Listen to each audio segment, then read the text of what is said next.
Astaghfirullah. Bismillahirrahmanirrahim.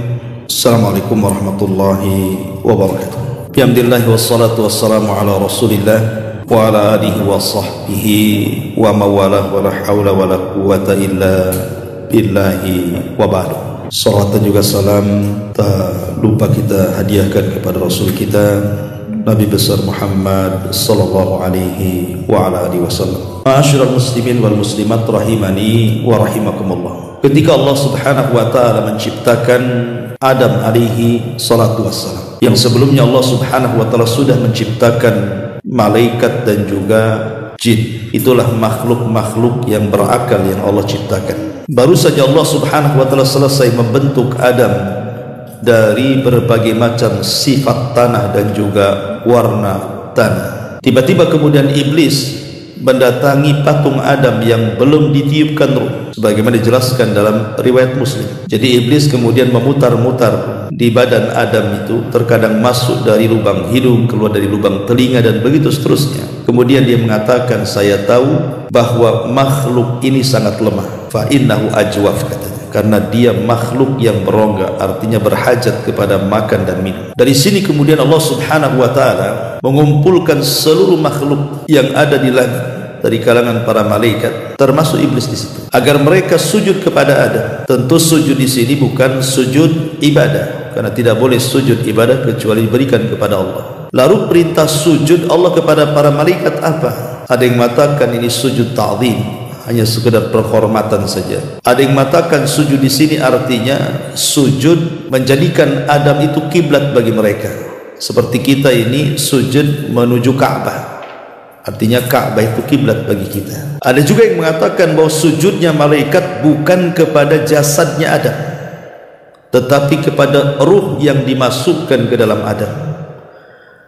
Karena Allah Subhanahu wa taala mengatakan, fa idza sawaituhu wa nafakhtu fihi min ruhi faqa'u lahu sajidin. Apabila aku sempurnakan Adam ini, semata-mata ruhku masukkan ke dalam jasadnya, maka sujudlah kalian. Dari ayat ini dipahami bahwa para malaikat itu bukan sujud kepada jasadnya Adam, tapi kepada ruhnya, dan ini menunjukkan bahwa ruh lebih mulia dibandingkan jasad. Tetapi kemudian apa yang terjadi? Semua para malaikat sujud, karena mereka makhluk yang tidak pernah bermaksiat. Wa yaf'aluna ma yu'marun, kecuali iblis. Iblis enggan sujud. Ketika iblis enggan sujud, itulah Allah Subhanahu wa taala firmankan, aba wastakbara wa kana minal kafirin. Dia enggan karena kesombongannya dan dia makhluk yang kafir.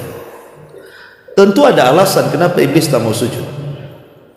Iblis beralasan, ana khairum minhu khalaqtani min nar wa khalaqtahu min tin. Karena aku lebih baik daripada Adam. Kau ciptakan Adam dari tanah, sementara kau ciptakan aku dari api. Mirip mana tanah dengan api itu dengan cahaya? Ya mirip apilah dengan cahaya dibandingkan tanah. Seolah-olah berarti aku lebih dekat dengan malaikat dibandingkan Adam dengan malaikat. Lah ucapan iblis yang mengatakan saya lebih baik dibandingkan Adam ini tidak lain dan bukan terucap karena hasad. Dari sini Imam Ibnu Katsir rahimahullahu taala menyebutkan dalam tafsirnya, dia mengatakan inilah penyakit yang pertama kali Allah dimaksiati di langit.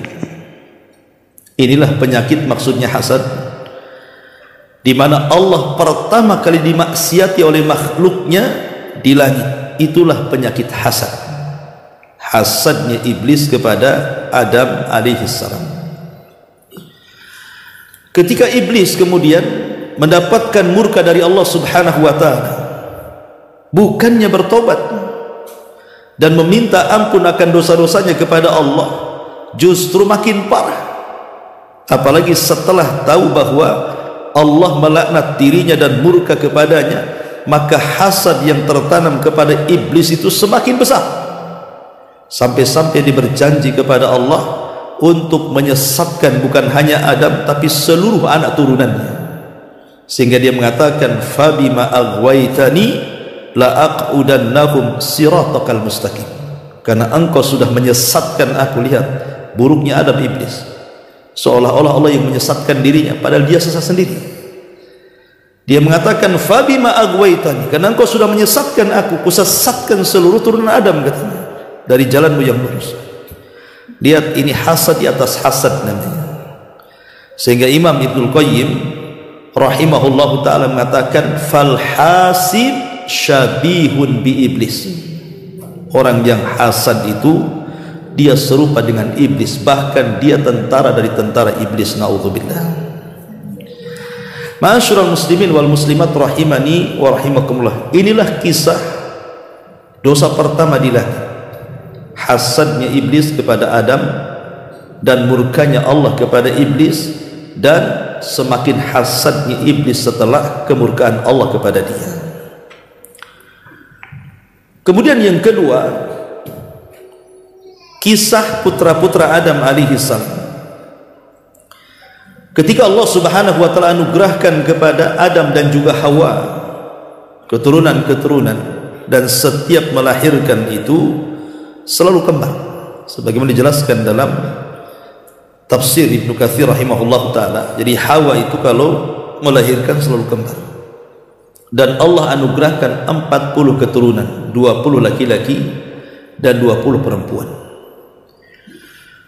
Ketika kemudian Allah subhanahu wa ta'ala memerintahkan Adam untuk menikahkan putra-putrinya secara silang demi keberlangsungan generasi, karena manusia itu disebut khalifah.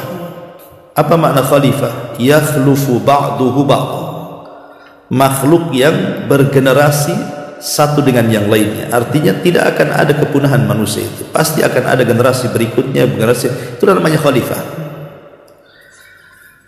Akhirnya kemudian Adam alaihi salatu wassalam mau menikahkan anak yang paling besar. Tentu yang paling besar Qabil, kemudian adiknya Habil, dan masing-masing Qabil dan Habil itu menukar kembarannya supaya tidak menikah dengan satu darah, maksudnya karena tidak ada manusia lain, ya terpaksa yang dekat-dekatkan, tapi tetap disilang karena supaya tidak satu darah. Disinilah iblis kemudian yang memang sebelumnya sudah berjanji kepada Allah, karena hasadnya ingin menyesatkan Bani Adam, ada kesempatan. Karena kalau menggoda mereka disuruh kufur dan menyekutukan Allah tidak bisa. 10 abad iblis itu menyesatkan Bani Adam, tidak ada yang musyrik di zaman itu. Sampai di zaman Nabi Nuh, dari Adam sampai Nabi Nuh itu kan 10 kurun, 10 abad gitu ya. Tapi iblis tidak berhasil menyesatkan Bani Adam itu untuk menyekutukan dia. Sehingga iblis itu hanya baru setakat bagaimana supaya anak keturunan Adam itu melakukan dosa besar saja, tidak sampai ke taraf kesyirikan. Datang iblis kepada Qabil kemudian berikan was-was. Hebatnya was-was setan itu, coba. Tidak ada namanya setan itu dorong kita ke maksiat atau narik tangan kita, ayo kita maksiat, tidak ada. Setan itu hanya ngasih was-was saja. Tapi was-wasnya setan ini luar biasa sakti, bisa orang terdorong dengan was-was, coba. Lah sehingga kemudian ketika pensyariatan silang ini tidak diterima oleh Qabil karena was-was daripada iblis, sebabnya adalah karena dia melihat pasangan Habil tidak cantik, sementara kembaran dia pula cantik. Karena memang fitrah di situ dijelaskan bahwa Qabil ini dia tidak terlalu tampan, tetapi kembarannya cantik sekali. Habil pula terbalik, dia orangnya tampan tapi kembarannya pula tak cantik. Apa jadi fitrah jadinya ya, kalau orang jelek itu istrinya cantik. Oh, orang tampan pula istrinya jelek, hitam pula. Jadi akhirnya kemudian Qabil tak maulah kan, maunya dia yang cantik ya kembarannya. Kemudian dia tuduh Adam dengan berbagai macam tuduhan. Adam itu bukan bapak diktator, dia berusaha untuk mendamaikan, sehingga dia berdoa lagi kepada Allah. Akhirnya Allah syariatkan kurban. Sudah gini saja, kalian berkorban saja. Nanti siapa yang kurbannya diterima, itulah dia berhak mengambil pasangannya. Karena Habil ini dia kan ashabu masyiyah, dia memang peternak, dan dia juga mewarisi sifat-sifat Adam. Maka kurban ini betul-betul dihargai dia. Dia berkurban dengan kambing yang sangat besar, yang memang layak untuk dikurbankan, karena itu hadiah untuk Allah. Sementara Qabil itu karena dalam hatinya sudah terkena was-was iblis, penuh dengan hasad, sehingga kemudian menuduh bahwa perintah itu akal-akalan bapaknya saja. Dari situ dia sembarangan korban, karena dia seorang ashabul mazra'ah, ya, petani gitu ya. Ya, dia ngambil buah-buahan sesuka dia. Kadang-kadang yang tidak layak dikorbankan dia ambil, kemudian diletakkan di atas bukit. Dari situ Allah Subhanahu wa taala firmankan di dalam Al-Qur'an, "Watslu 'alaihim naba abnai Adam bil haqq. Idz qarraba qurbanan fatuqbila min ahadihima wa lam yutaqabbal minal akhar." Bacakan kepada mereka tentang kisah dua putra Adam itu. Ketika keduanya berkurban, Allah hanya menerima salah satunya dan menolak yang lainnya. Artinya Allah terima kurbannya Habil dan Allah tolak korbannya Qabil. Marah si Qabil. Kenapa? Berarti dia berhak mengambil kembarannya, sementara dia tak mau. Karena takut kalau seandainya kembarannya diambil Habil dan dinikahinya, dari situlah kemudian meningkat dari hasad kepada niat pembunuhan. Bahayanya hasad ya. Awalnya hasad, tapi naik dari penyakit hasad kepada niat pembunuhan. Bahkan terang-terangan dia mengatakan kepada Habil, la aqtulannak, saya akan bunuh kamu. Tetapi Habil mengingatkan kepada abangnya, innama yataqabbalullahu minal muttaqin, bahwa kenapa Allah Subhanahu wa taala menerima korban diriku, karena korban itu tidak mungkin diterima kecuali dari ketakwaan. Kemudian Habil mengatakan, la in basatta yadaka litaqtulani ma ana bibasiti yadiya ilaika liaqtulaka. Itu baiknya Habil, walaupun kau mengancam aku untuk membunuhku, silahkan saja, tapi aku tidak mungkin membunuh, karena aku ingin kumpulkan dosaku dan dosamu supaya kamu masuk jahanam, katanya. Artinya dari sini lihat bahwa rupanya hasad itu bukan dosa pertama saja di langit, tetapi juga dosa pertama di bumi. Hasad itu dia dosa pertama di langit, dosa pertama pula di bumi, bahkan dengan berakhir dengan pembunuhan. Qabil membunuh Habil. Ma'asyiral muslimin wal muslimat rahimani wa rahimakumullah. Dan hasad juga yang ketiga, rupanya hasad ini memang sifat orang-orang kafir, sifat orang-orang Yahudi, bahkan sifat orang-orang musyrik. Ketika Nabi SAW di permulaan dakwah pada Mekah tentunya ya, selama 13 tahun yang didakwahkan Rasul kan la ilaha illallah, tauhid. Ketika itu yang banyak masuk Islam justru adalah anak-anak muda. Orang-orang tuanya justru menjadi para penentang Islam. Jadi Islam itu lebih banyak diterima oleh kaum muda di zaman awal-awal Islam itu. Tapi tokoh-tokohnya, orang-orang tuanya justru menolak Islam, seperti Abu Jahal, Al-Walid, Umayyah, dan yang lainnya. Itu para pembesar-pembesar Quraisy itu, mereka menolak Islam. Bukan menolak secara hati, tidak, tapi menolak secara lisan. Hatinya yakin bahwa Islam itu agama benar, cuman karena hasad itulah lisannya berbalik dari hatinya.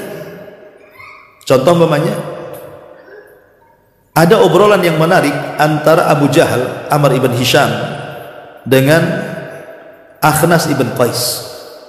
Jadi Akhnas ibn Qais ini satu hari sama-sama pembesar Quraisy, Akhnas dengan Abu Jahal atau Amr ibn Hisham ini. Jadi satu hari Akhnas ini bicara dengan Abu Jahal empat mata dan mengatakan, ya Abu Jahal, macam mana pendapatmu tentang Muhammad itu? Apa kata Abu Jahal? Ma jarrabna alaihi kadhiba, katanya. Aku tidak pernah melihat dari mulut dia keluar kedustaan. Artinya Abu Jahal itu tahu bahwa Rasul itu sejak kecil, remaja, dewasa tidak pernah berdusta. Dikenal Shadiqul Amin. Itu pengakuan Abu Jahal di hadapan Akhnas. Jadi Akhnas ini ngomong sama Abu Jahal, ya Abu Jahal, kalau engkau memang meyakini bahwa Muhammad itu benar dan tidak pernah berdusta, kenapa kau tidak jadi pengikutnya? Kompor tuh Akhnas ini. Kenapa kau tidak jadi pengikut dia? Apa kata Abu Jahal? Begini loh Akhnas, kamu harus tahu ya, isu perpolitikan ini gitu. Kami Bani Mahzum, kabilahnya Abu Jahal, Bani Mahzum namanya, dengan kabilahnya Muhammad Bani Hashim itu selalu bersaing dalam kancah perpolitikan Quraisy itu. Kadang-kadang Quraisy itu dipimpin oleh Bani Hashim, terkadang dipimpin oleh Bani Mahzum, dan itu seperti itu ya, dari zaman dulu sampai eranya Abu Jahal itu. Sebelum Abu Jahal kan yang memimpin Arab siapa? Bani Hashim, Abdul Muttalib. Setelah meninggal Abdul Muttalib, rupanya beralih, bukan dari Bani Hashim yang memimpin siapa? Abu Jahal dari Bani Mahzum ya. Jadi Abu Jahal mengatakan, kami dengan Bani Hashim ini bersaing dalam perpolitikan orang-orang Quraisy ini. Kami sama levelnya di hadapan orang-orang Quraisy itu. Kalau mereka kemudian melakukan aktivitas seperti memberi makan jemaah haji dan begitu seterusnya, kami pun sama. Artinya apa yang mereka buat kami buat, supaya kami tidak jatuh di mata orang Quraisy, dan kami selevel. Tiba-tiba orang-orang Bani Hashim mengatakan, lana nabi walastum nabi, katanya. Kami punya nabi, kau tak punya nabi. Apa jawaban kami Bani Mahzum? Kalau kami iyahkan, berarti derajat Bani Hashim lebih tinggi dibandingkan derajat Bani Mahzum ya. Makanya kata Abu Jahal di hadapan Akhnas, sejak itu aku tidak mungkin mengimani dia seorang nabi. Lihat bagaimana penolakan hidayah Abu Jahal itu bukan karena dia tidak tahu itu benar, tahu itu benar, cuman karena hasad, takut tersaingi kabilahnya kan. Lihat bagaimana bahaya hasad itu bisa menghalangi hidayah. Hidayah terhalangi. Akhirnya Abu Jahal pun tak mau masuk Islam. Nah ini contoh bagaimana hasadnya orang-orang musyrik sehingga hidayah terhalang karena hasad. Kemudian contoh yang terakhir, baru kita jelaskan tentang ciri-ciri hasad itu seperti apa. Ketika Nabi SAW hijrah dari Mekah ke Madinah, kenapa orang-orang Madinah itu mereka tinggal di Madinah? Kok mereka mayoritas pula di Madinah di zaman sebelum hijrahnya Nabi? Karena setelah peperangan Romawi dan Persia, kemudian Romawi kalah, walaupun kemudian Persia menang lagi kan gitu. Sempat orang-orang Yahudi itu kan dengan kekalahan Romawi mereka pergi meminta suaka ke daerah-daerah yang berdekatan dengan mereka. Tetapi setelah ada kabar dari padri dan pendeta mereka bahwa akan muncul seorang nabi di tanah gersang yang penuh dengan pohon kurma, dari situlah mereka berbondong-bondong datang ke kota Madinah, terutama 3 kabilah yang masyhur. Pertama Bani Quraidah, kemudian Bani Nadir dan Bani Qunaiqah, yang kemudian mencengkeram Madinah secara ekonomi dan menguasai, dibandingkan 2 kabilah musyrik dari Yaman, Khazraj dan Aus. Jadi alasan mereka itu, kenapa mereka tinggal di negeri yang kering kelontang coba? Bukankah orang-orang Yahudi umumnya mencari materi, mencari dunia? Harusnya mereka hijrah ke Yaman atau hijrah ke Syam yang jelas-jelas ekonominya maju di zaman itu kan. Kenapa mereka hijrah ke padang pasir, negeri yang kering kelontang, susah untuk cari ekonomi di situ? Rupanya ada keyakinan, karena di situ akan muncul seorang nabi. Lah ketika Nabi SAW betul-betul diutus, dan ketika orang-orang Yahudi itu menyaksikan ada keanehan di langit, munculnya bintang Ahmad, dan bintang Ahmad itu salah satu tanda dari tanda-tanda kelahiran seorang nabi, dan itu diketahui orang Yahudi saja. Jadi ketika malam ada bintang Ahmad di langit, maka para padri keluar kemudian mencari tahu ada nggak wanita Yahudi yang melahirkan di malam itu. Rupanya setelah ditanya sana tanya sini, 3 kabilah mengatakan tidak ada satupun wanita yang melahirkan dari wanita-wanita Yahudi Madinah di malam munculnya bintang itu. Mereka kecewa ketika mereka mendengar bahwa di malam bintang itu muncul dari arah Mekah ada orang yang lahir dan melahirkan. Dialah Aminah melahirkan Nabi persis ketika bintang Ahmad muncul. Jadi orang-orang Yahudi itu ketika mendengar bahwa di Mekah ada bayi yang lahir di saat ciri-ciri seorang Nabi itu muncul, mereka menangis. Kemudian mereka berteriak-teriak dan mengatakan, laqad dhahabat nubuwatu Bani Israel wa antaqalat nubuwatuhu ala Bani Ismail. Mereka mengatakan, sungguh telah hilang kenabian dari Bani Ismail dan dari Bani Israel dan telah berpindah kepada Bani Ismail. Jadi kenabian Bani Israel stop sampai di sini. Yang terakhir berarti Isa bin Maryam. Tidak ada lagi nabi-nabi Bani Israel setelah Isa bin Maryam, karena sudah berpindah kenabian dari Bani Israel kepada orang-orang Arab atau dikenal dengan Bani Ismail, turunannya Ismail alaihi salatu wassalam. Lahirlah Nabi kita. Lah sejak itulah mereka hasad. Kenapa tidak dari kami saja bangsa Bani Israel? Kenapa pula Bani Ismail? Padahal mereka adalah musuh kami kan itu. Kok terlahir dari musuhnya pula yang hari-hari perang? Makanya dari situlah timbul hasadnya orang Yahudi dan tidak mau mengimani Rasul sampai ketika betul-betul Rasul hijrah ke Madinah, tidak ada orang Yahudi yang beriman kecuali kurang dari 10 orang sampai wafatnya Nabi. Beda dengan orang Nasrani, ribuan orang masuk Islam. Tapi orang Yahudi itu bisa dihitung dengan jari. Tokohnya pun yang masuk Islam cuma satu, Abdullah ibn Salam saja. Ya, lebihnya anggota-anggotanya tak banyak. Ya. Nah, ini diantara sejarah tentang adanya hasadnya. Kita masuk ya, karena juga waktu. Kita masuk kepada ciri-cirinya. Ingat, di sini ada ciri-ciri yang dikatakan para ulama kalau ada pada diri kita, berarti kita ada hasad di dalamnya. Apa itu? Yang pertama, alamat annakal hasid, alamat bahwa engkau ini sedang hasad. Dan perlu diketahui ya, sebelum saya sebutkan alamat ini, setiap manusia, saya, antum, ibu-ibu atau siapapun, di dalam hati kita ini punya hasad. Tidak ada manusia yang tidak punya hasad. Semua manusia punya hasad. Tidak orang awam, tidak ada orang alim, tidak ahli maksiat, tidak ahli ibadah, semua terkena hasad. Dalam tubuh setiap manusia itu ada hasad. Tetapi orang baik dia akan menyembunyikan hasadnya, tapi orang jahat dia akan menampakkannya. Itulah yang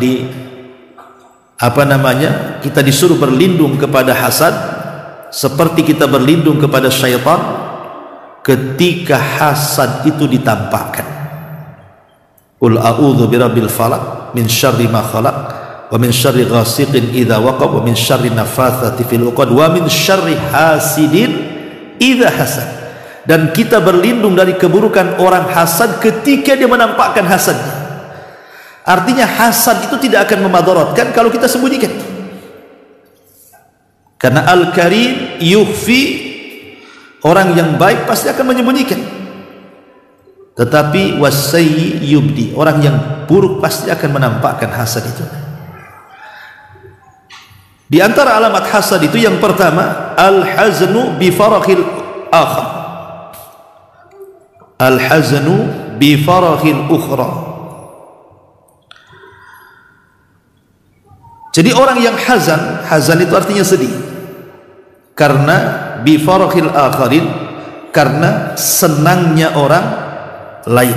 Jadi kalau orang lain itu diberikan nikmat oleh Allah, mungkin dia bisa beli rumah, mungkin dia bisa beli kendaraan, mungkin dia bisa menyelesaikan sekolahnya, mungkin dia bisa beli kebun, beli perhiasan, beli tas, beli pakaian, macam-macam lah dari kehidupan dunia ini. Tiba-tiba kita pula yang sedih. Kenapalah tetangga itu bisa bangun rumah, katanya. Emang urusan rumah tetangga dengan kita apa kan? Apa dia pinjam uang kita tak bayar? Kan enggak juga. Ya. Ada orang-orang yang sedih, kenapa dia bisa aku tidak? Kenapa dia bisa beli mobil, aku tidak? Sedih. Nah, ini kalau ada perasaan sedih melihat kesenangan orang, hati-hati. Itu ada hasad yang sedang ditampakkan. Ya, jangan sedih kalau ada kawannya kemudian mendapatkan dunia. Justru harusnya kita mendoakan berkah.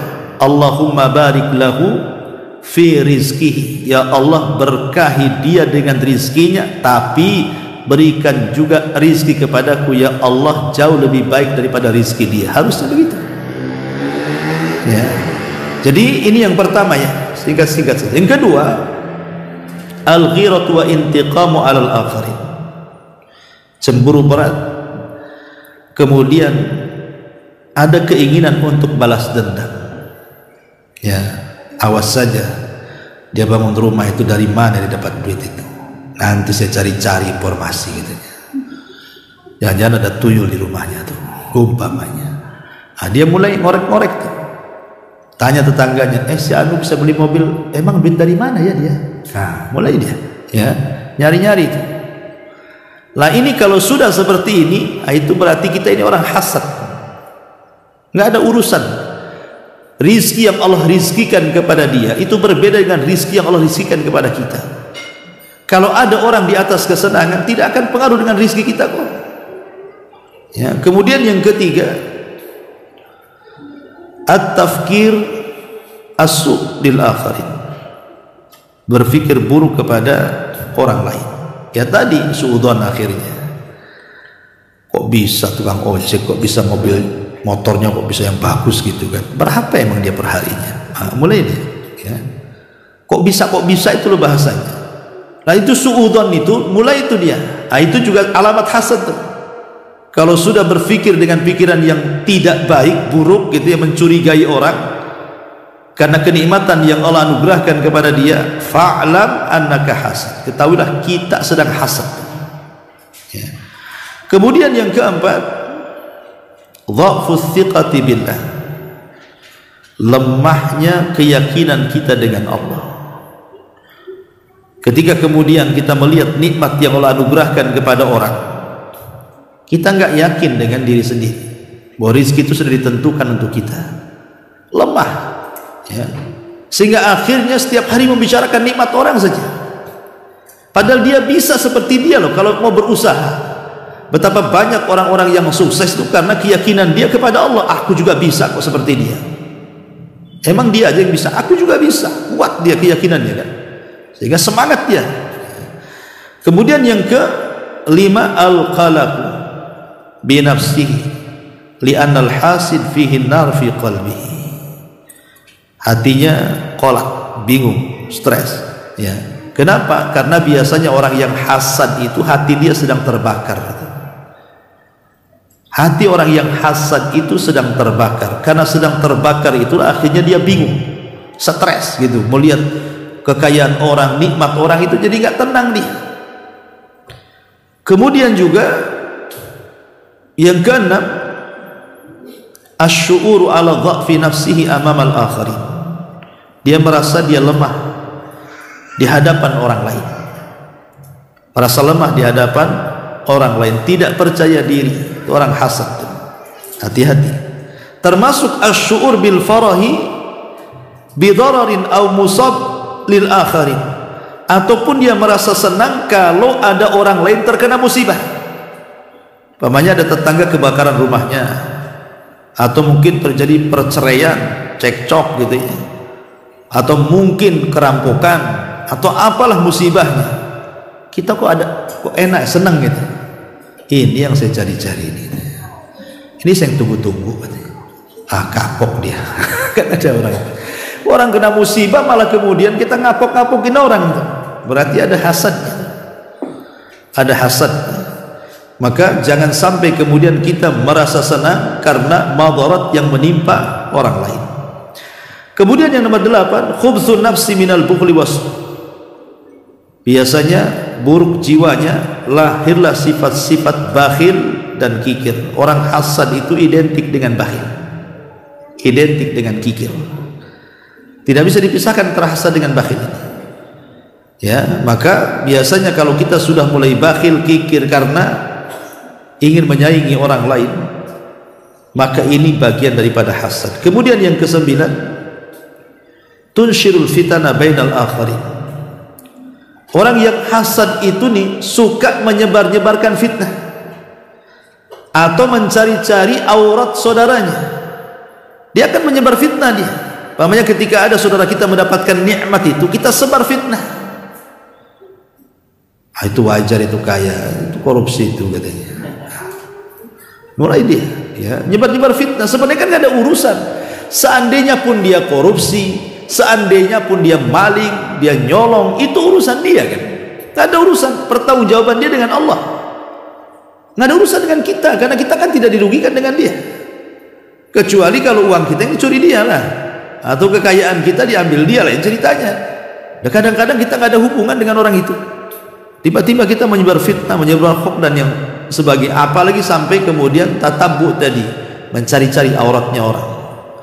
Kemudian juga yang nomor 10, la yu'minu bil qadari wa qadari. Biasanya orang hasad itu karena tidak yakin dengan takdir dan putusan Allah.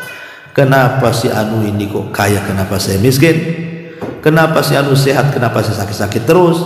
Kenapa si anu sukses, kenapa saya kok tak sukses? Kenapa ya Allah? Akhirnya mulai dia ragu dengan takdir itu. Karena orang hasad itu hakikatnya menolak takdir, sehingga dia berangan-angan ingin menghilangkan nikmat orang dan berpindah kepada dia. Kemudian yang nomor 11, la yubarak lil akharin fil rizki. Tidak pernah mendoakan berkah kepada orang lain ketika mendapatkan rizki. Makanya harusnya kita katakan kalau ada saudara kita mendapatkan rizki, kita katakan, ya Allah berkahi rizki dia dan berikanlah rizki kepadaku yang jauh lebih baik daripada yang Engkau rizkikan kepada dia. Harusnya begitu doanya. Jadi kalau seandainya ada saudara kita beli kendaraan, mobil atau buat rumah, maka kita katakan, ya Allah semoga mobil dia diberkahi. Tetapi ya Allah berikan jugalah mobil kepadaku yang lebih baik dibandingkan mobil dia. Gitu harusnya doanya. Ya bukan malah hasad nggak pengaruh rizki sama sekali. Tapi kalau doa itu mempengaruhi rizki, karena yang bisa menolak takdir itu adalah doa. Nah, makanya harusnya sering-sering mendoakan berkah kepada saudaranya. Kemudian juga yang nomor 12, asyakwatu wala yashkur ala nikmatillah. Banyak mengeluh dan tidak pernah bersyukur akan nikmat Allah. Ini ciri-ciri orang hasad. Banyak kali keluhannya. Dan itu banyak orang suka ngeluh tuh kan. Kemudian juga tidak mau bersyukur dengan nikmat yang ada. Akhirnya kurang qanaah, tidak menerima pemberian Allah subhanahu wa ta'ala. Kemudian yang nomor 13, yamdahu nafsah ala nikmatillah. Dia lebih memuji nikmat Allah yang diberikan kepadanya dan mencela nikmat Allah yang diberikan kepada orang. Itu orang hasad. Aku ini lebih baik daripada dia. Lihat rumahku lebih bagus kok. Dia catnya aja kurang menarik. Lihat halaman saya, rumahnya luas, itu loh sempit, susah kali. Jadi dia membanggakan kepada dirinya, tapi mencela nikmat orang. Maka ini tanda kita ada hasad. Kemudian ad-du'a 'alal akharina bisu, mendoakan orang lain dengan keburukan. Itu orang hasad, ciri orang hasad itu suka mendoakan saudaranya dengan keburukan. Dan yang 15, biasanya orang hasad itu kalau sudah mulai talabur rizkil haram, dia sudah tidak membeda-bedakan mana rizki yang halal, mana rizki yang haram, diambil saja karena dia mau setara dengan orang. Karena begini, ikhwatul fillah muliakan Allah azza wa jalla, hasad ini kan ada tingkatan-tingkatannya ya. Tentu tingkatan yang paling tinggi adalah seseorang itu berkeinginan nikmat yang ada pada orang lain itu hilang sama sekali, walaupun tidak berpindah kepada dia. Yang penting hancur hidupnya. Orang kalau berangan-angan supaya orang lain hancur hidupnya, kenikmatannya hilang, walaupun tidak ada keinginan berpindah kepada dia, nggak apa-apa, yang penting hancur saja. Ini tingkatan hasad paling tinggi. Kalau kita dalam hati ini mengatakan, kapan lah orang itu bangkrut gitu ya, kok usahanya kok lancar jaya saja, kok bentang-bentang tikar, saya kok tikar aja pernah dibentang-bentang. Jadi ada orang yang kemudian dia ingin pokoknya usaha orang mati, ya, rumah tangganya hancur, kena musibah, pokoknya pengen sekali kalau orang lain itu terkena itu semua. Memang dia tidak ada keinginan supaya pindah kepada dia, tidak masalah nggak pindah pun, tapi yang penting hancur ya Allah katanya. Nah, ini hasad yang paling tinggi. Yang kedua, berkeinginan supaya nikmat orang lain itu hancur dan berpindah kepada dia. Berpindah kepada dia. Seperti mamanya kan banyak terjadi di perusahaan-perusahaan atau di instansi-instansi pemerintah yang sikat-sikut sana sini supaya jabatannya diturunkan, dia pula yang menjabat di situ. Kan banyak yang seperti itu. Ya, ini hasad. Ya. Kemudian juga yang ketiga, dia tidak punya maksud pada nikmat orang lain, tetapi ya ingin orang lain tetap dalam keadaan seperti itu supaya selevel dengan dia.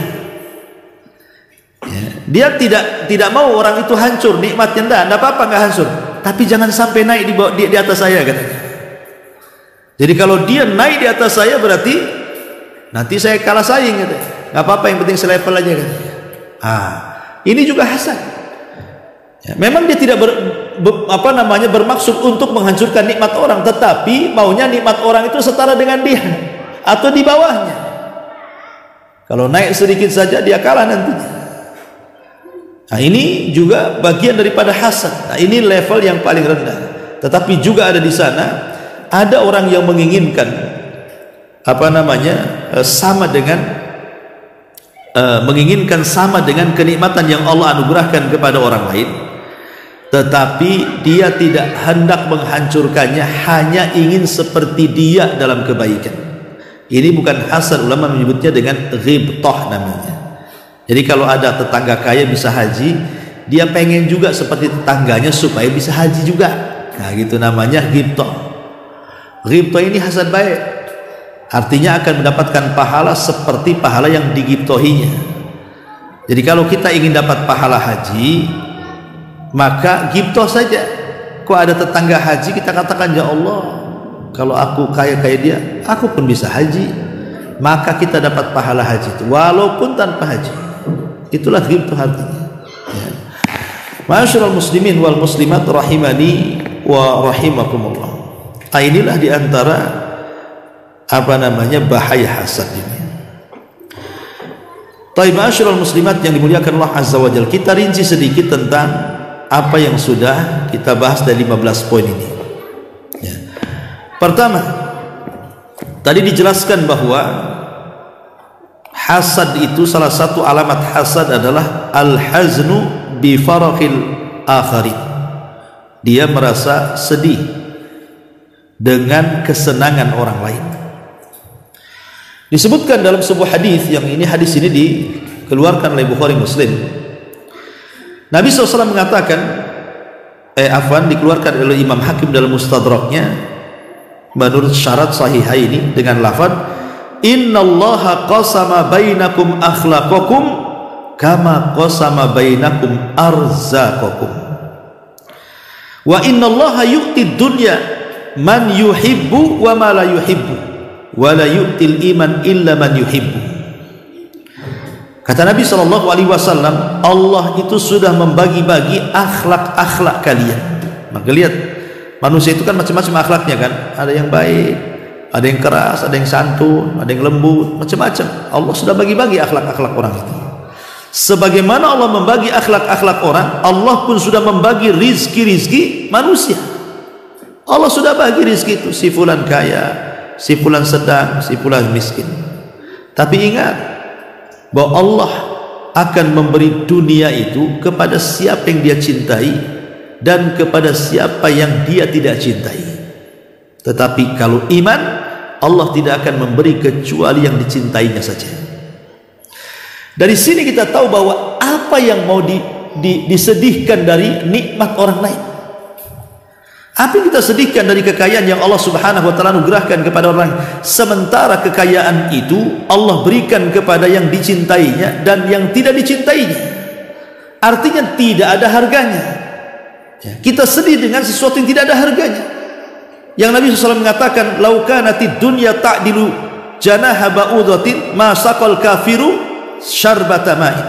Kalau dunia ini ada sedikit faedahnya, kata Rasul, walaupun seperti sayap nyamuk, tentu orang kafir itu tidak mungkin dikasih minum walaupun satu tetes di bumi ini. Tapi ketika dunia tidak ada harganya, makanya orang kafir minum sesuka mereka. Jadi merasa sedih dengan sesuatu yang tidak ada harganya ini itu apa? Itu maksudnya ya. Ini yang pertama.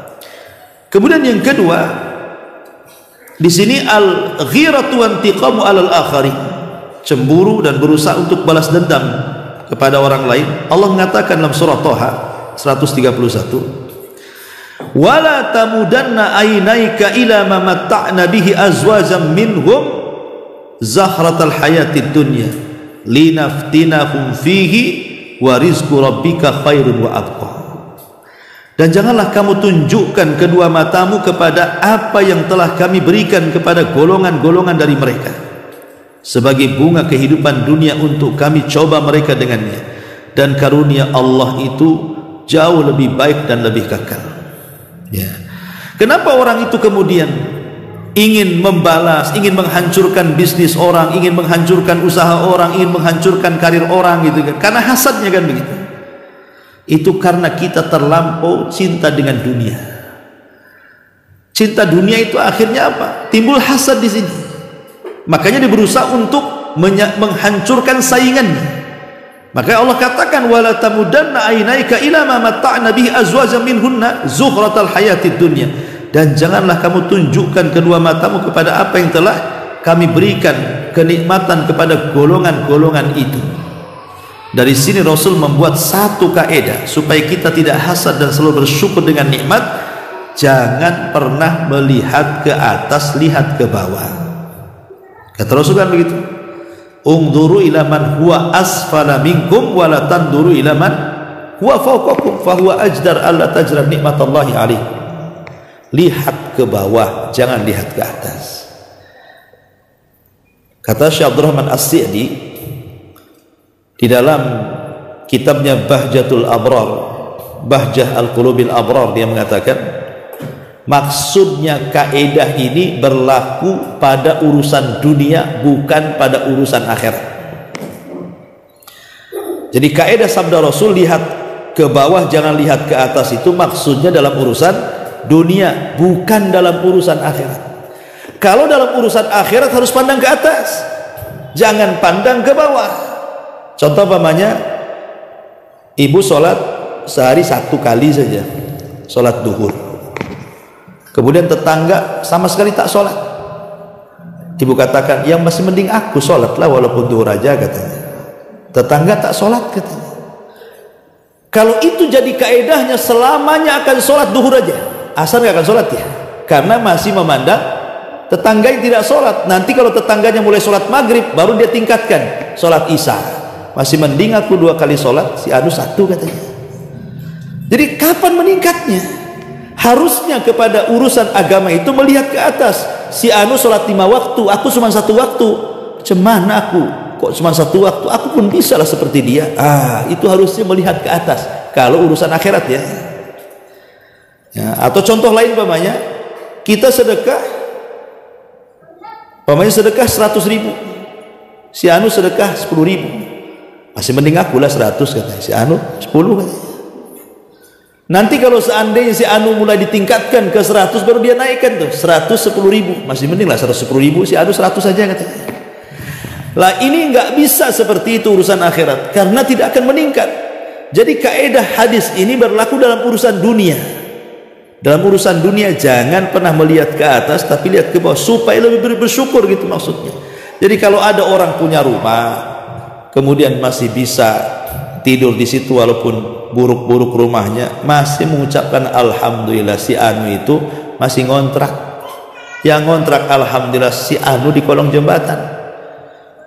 Dan begitu seterusnya. Kalau kita sehat, alhamdulillah kita sehat. Si anu sakit, kata orang sakit, alhamdulillah sakit saya itu masih pilek-pilek aja, si anu setruk. Kata orang setruk, alhamdulillah masih setruk, si anu mati kemarin. Ya kan? Makin bersyukur tuh kalau lihat ke bawah tuh. Lah inilah kemudian yang bisa meredam hasad yang kedua, supaya kita tidak balas dendam dengan orang. Apa hubungan kita balas dendam coba? Emang kita disakiti, diambil hartanya? Kan tidak. Jadi ini harus dipahami. Kemudian yang ketiga, memikirkan buruk terhadap orang lain. Kita tahu pemikiran buruk itu tidak lain berasal dari setan. Kan itu waswas kan? Orang kalau sudah pikiran buruk berarti ada setan di kepalanya, atau diwaswasi setan di kepalanya. Maka kalau sudah terpikir seperti ini, kita harus cepat-cepat ta'awudz, berlindung kepada Allah dari keburukan setan.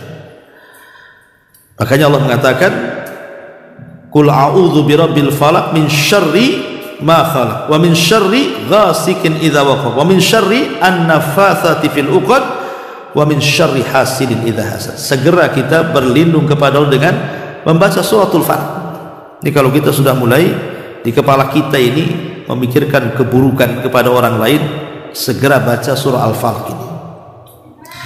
Kemudian yang nomor 4 tadi, dha'fu thiqatin billah. Dia lemah kepercayaan dia kepada Allah Subhanahu wa taala. Maka cara menghilangkannya, jangan bersuudzon, tapi tanamkan husnudzon kepada orang.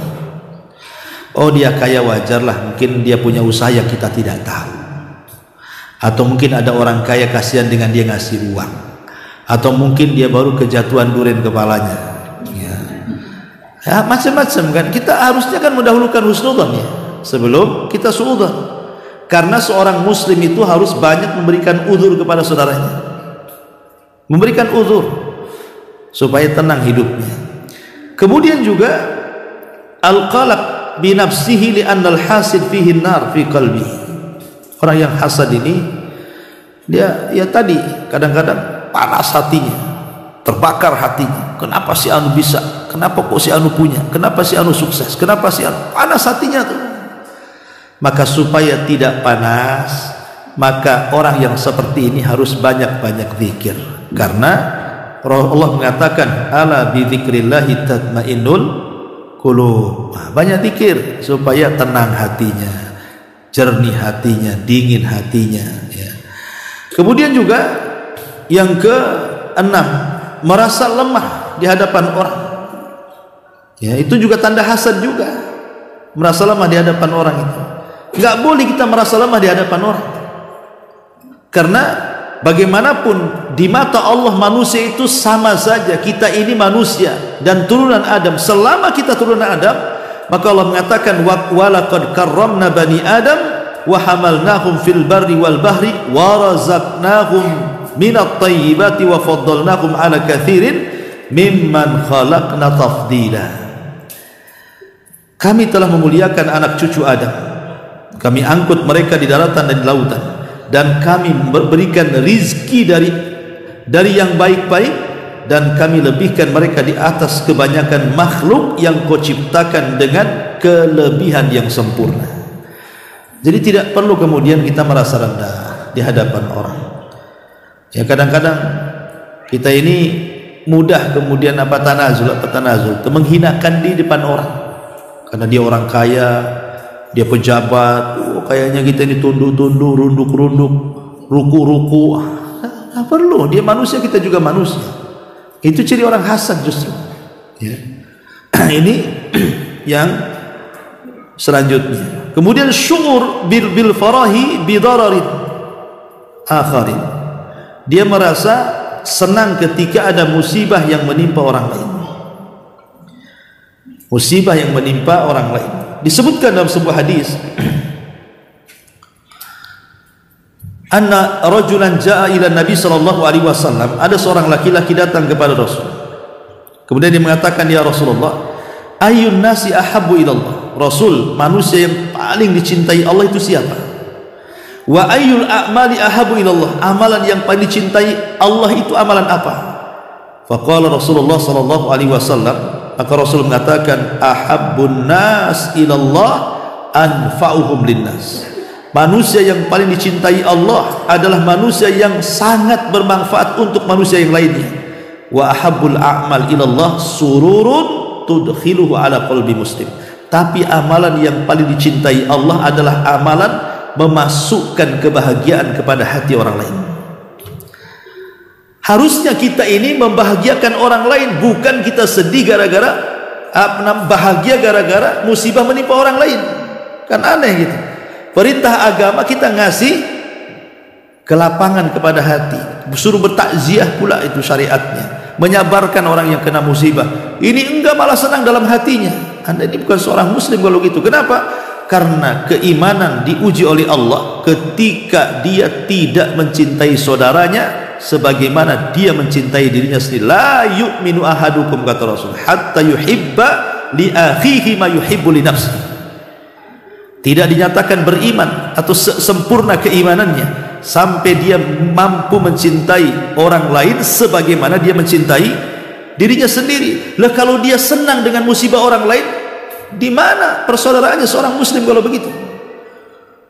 Harusnya kita ini jabrul qulub, menembel kesedihan-kesedihan orang, dan itu ibadah yang sangat agung, jabrul qulub itu. Ya, maksudnya jabrul qulub itu menembel kesedihan orang. Jadi kalau ada orang lagi stres, kita datangi, kita hibur, ya. Itu amalan yang paling dicintai Allah tuh. Umpamanya ada orang kemalangan, kita datang, kemudian kita nasihati, akhirnya dia tenang. Itu amalan yang paling dicintai Allah, sururun tudkhiluhu ala qalbi muslim. Tapi terkadang kita ini tidak. Ada orang itu, umpamanya saya ini sudah capek dengan kehidupan saya sendiri. Saya harus bermasalah dengan istri, dengan anak, dengan pekerjaan. Artinya pribadi-pribadi kita kan sudah lelah sebenarnya menghadapi kehidupan dengan keluarga saja. Capek bekerja, tiba-tiba antum datang memfitnah saya. Kan itu namanya tidak punya perasaan. Harusnya kalau kita berpikir, gak usahlah, dia aja sudah sibuk, dia sudah stres dengan keluarganya, jangan kita buat sakit lagi dia. Ketika dia stres dengan keluarganya, kita pula datang menyakiti dia. Aduh, ini memang bukan seorang muslim itu. Ya, jadi justru yang ada seorang muslim itu jabrul qulub harusnya. Kasihan dia banyak masalah itu. Ayo kita bantu. Mungkin dia perlu apa? Kita bantu. Harusnya begitu ya. Maka jangan sampai kita senang di atas musibah orang lain. Ya. Termasuk juga, adapun yang ke berapa tadi? Yang ke 8 ya. Khubsun nafsi minal bukhli wasyuhi. Di antara ciri-ciri hasad adalah karena jeleknya jiwa. Tentu karena hasad melahirkan kebakhilan. Hasad itu melahirkan kebakhilan. Dari sini kita harus banyak-banyak berdoa. Doa yang diajarkan Nabi SAW dari Anas bin Malik radhiyallahu an, Allahumma inni a'udzubika minal hammi wal hazan wal ajzi wal kasal wal bukhli wal jubn wa dhila'id daini wa ghalabatir rijal. Ya Allah, aku berlindung kepadamu dari ham, kebingungan, wal hazan, dan kesedihan. Apa bedanya bingung dengan sedih? Kalau bingung itu menghadapi perkara yang akan datang, kalau sedih itu memikirkan perkara yang sudah berlalu. Bingung macam mana nasib anaknya, itu namanya bingung. Bingung macam mana nasib pekerjaannya, itu namanya bingung. Bingung macam mana masa depannya. Bingung itu memikirkan sesuatu yang belum terjadi, itu disebut bingung namanya. Tapi kalau sedih, itu memikirkan peristiwa yang sudah berlalu. Sedih, suaminya mati, kepikir, tengok fotonya nangis. Sedih, tengok kebakaran, dulu rumahnya bagus, sekarang reot, tengok fotonya dulu rumah yang cantik-cantik itu, karena habis kebakar, nangis. Jadi sedih itu memikirkan perkara yang sudah berlalu. Cari barang gak ketemu, sedih. Ya, jadi sedih itu bicara ini, dan dua-duanya kita berlindung dari bingung dan sedih. Kemudian wal ajzi wal kasal, lemah dan malas. Apa bedanya lemah dan malas? Kalau lemah itu memang sama sekali tak bisa.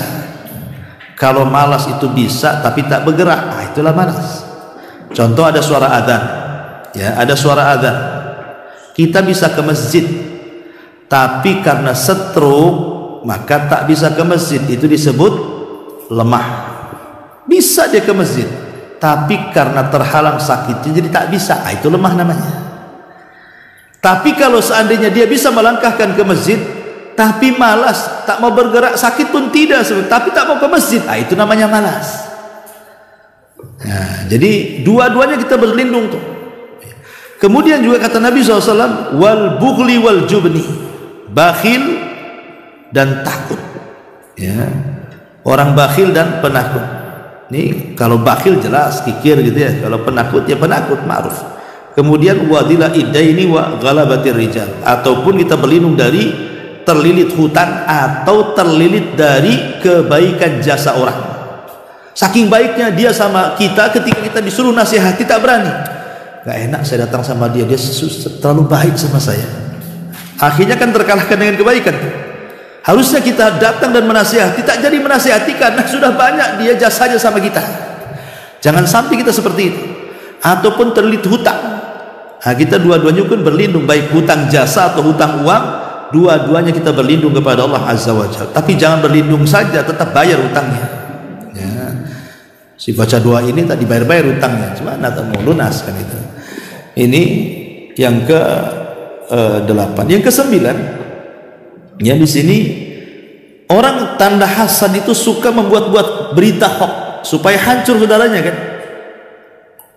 Terutama di musim-musim kampanye. Hati-hati tuh tim sukses itu. Itu orang hasad itu, buang-buang fitnah supaya dia tak jadi, biar calon saya jadi kan. Padahal setelah calonnya jadi, dia pun yang tim sukses ini gak dapat apa-apa juga dia. Apa dia dapat? Jatah dari mana dia dapat juga? Kadang-kadang kita ini orang bawahan aneh, kita bela-bela, tapi setelah mereka jadi dilirik pun tidak kita. Nah, tapi kita sudah terbawa hasad orang itu, menyebarkan hoax kemana-mana kan, menjatuhkan lawannya jadi supaya dia naik.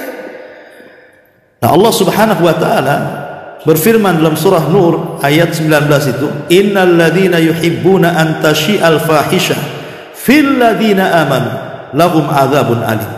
Sesungguhnya orang-orang yang ingin agar perbuatan yang sangat keji atau berita bohong itu tersiar dari kalangan orang-orang yang beriman, maka lahum adzabun alim fid dunya wal akhirah, bagi mereka azab yang pedih di dunia dan di akhirat. Ya, dan sangat dilarang dalam Islam itu tatabbu auratal muslim, mencari-cari aurat, tajassus aurat muslim itu tidak boleh. Ini yang dalil yang ke-9. Yang ke-10, orang yang hasad itu tidak yakin dengan takdir. Dari sini orang yang hasad itu perlu qanaah. Cobalah dia qanaah, redha dengan pemberian. Kalau orang redha dengan pemberian Allah itu pasti tenang hidupnya. Orang kalau redha yang banyak kita katakan alhamdulillah bi nikmati tatimmus shalihat, yang sedikit kita katakan alhamdulillah ala kulli halin. Ya, jadi cara bersyukurnya beda. Kalau nikmatnya besar, kita katakan alhamdulillah bi ni'matihi tatimmus shalihat. Tapi kalau nikmatnya tak banyak, alhamdulillah ala kulli halin, gitu bahasanya. Kenapa? Karena dua-duanya juga pujian dari Allah. Dan Allah tetap dipuji, baik kita senang ataupun kita susah, baik kita sehat ataupun kita sakit, tetap Allah itu dipuji oleh kita. Maka ini qanaah, ini penting supaya kita ini tidak menolak takdir Allah Subhanahu wa Ta'ala. Ya. Baik, sampai di sini. Subhanallah bihamdika, asyhadu an la ilaha illa anta, astaghfiruka wa atubu ilaik. Allahu ta'ala. Assalamualaikum warahmatullahi wabarakatuh.